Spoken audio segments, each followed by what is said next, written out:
Just to get into the physics of muscles. And the physics of muscles involve levers. Levers are simple machines that are, turns out, our muscles using our skeletal system are levers. So most skeletal muscles move using leverage. Components of a lever system include the lever, the effort, and the load.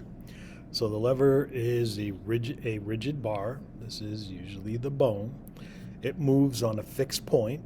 That fixed point in the language of levers is called a fulcrum. In our language, we call it the joint. So we have a bone that has a joint on it. The effort is the force, and in this case, that force is supplied by the contraction of a muscle. And that is trying to move the load. The load would be the resistance. So in the case of a muscle moving a bone, the bone itself, any other tissues, and any added weight are what are providing the load, the resistance to be moved by the effort. There are a couple different kinds of levers. There are power and speed levers. So levers often allow a given effort to move heavy loads or to move a load farther or faster. That is going to depend on the fulcrum position relative to the load and effort. And again, I would remind you, for us, fulcrum means joint, load is what we're trying to move, and the effort's coming from the muscle involved.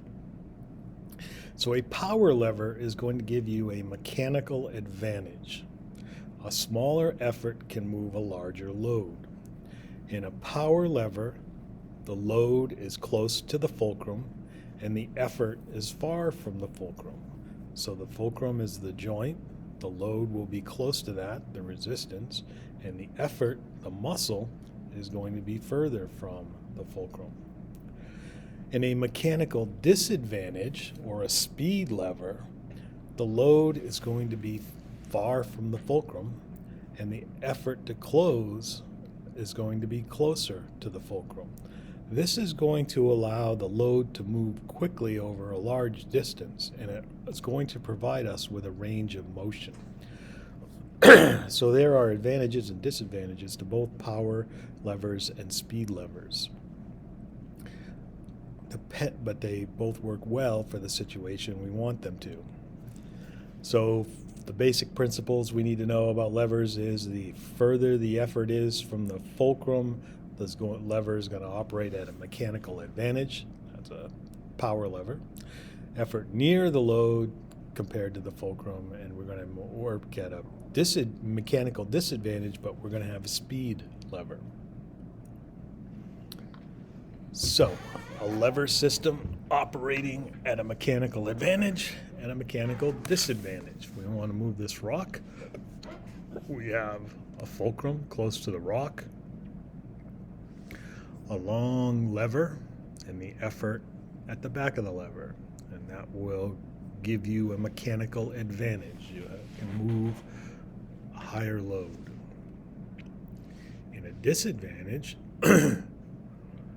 speed lever, the fulcrum will be closer to the effort, and the load is in the back. So the effort applied here sends the other flyer flying. So there are three classes of levers based on the relative position of the effort, the fulcrum, and the load. In a first-class lever, the fulcrum is between the load and the effort. Scissors, seesaws, these are first-class levers. Load, effort, fulcrum. In a body, a first-class lever system is used to raise your head off your chest. Posterior neck muscles provide the effort. The atlanto-occipital joint is the fulcrum, and the weight to be lifted is the facial skeleton. In a second-class lever, the load is between the fulcrum and the effort, and this would be a wheelbarrow, and anatomically you get the same effect when you are standing on your toes. So the fulcrum is on one end, the effort is on the other, the load is in the middle. So when you are standing on your toes, the fulcrum is the ball of your foot, The load is pulling down on it, and your muscles are pulling up on it.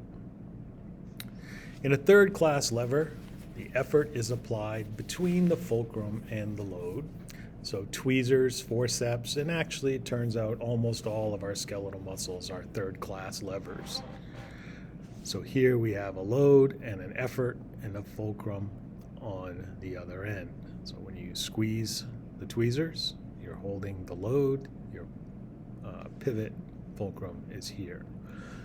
In our arm, when we are flexing our forearm, our load is the forearm and anything we have in it. Fulcrum is our elbow, and the effort is supplied by the muscles of the arm. So, in summary, in mechanical disadvantage, speed levers, force is lost, but speed and range of motion are gained. Systems that operate under a mechanical advantage, power levels, are slower but more stable. They're going to be used when strength is the priority. All right. Now, there are approximately 600 named muscles. They are all grouped by function and location. As you are going through them, you should use the muscle tables, use your text, look for descriptions that include the location relative to other muscles. Origins and insertions are going to be very important. Usually there's a joint between the origin and insertion. The actions they cause are really what we're looking for. So that's the movement that would happen when the muscle contracts. And it's a good idea to have an idea of the nerves, the major nerves that supply that muscle. Next one is, so when you are learning about the muscles, and I'm going to tell you again, rather than me walking you through all of the, and we wouldn't do 600 anyway, but all the major groups, I'm going to leave you to do that with your text, your reading, and I will be posting some things up covering that will include some videos that may be helpful, but I'm not going to require that you watch those. But tips for helping you to be aware of the information learned from the muscle's name. Again, those muscle names are very descriptive, very enlightening about the muscle itself once you understand the language that they're using. Mike, how you doing?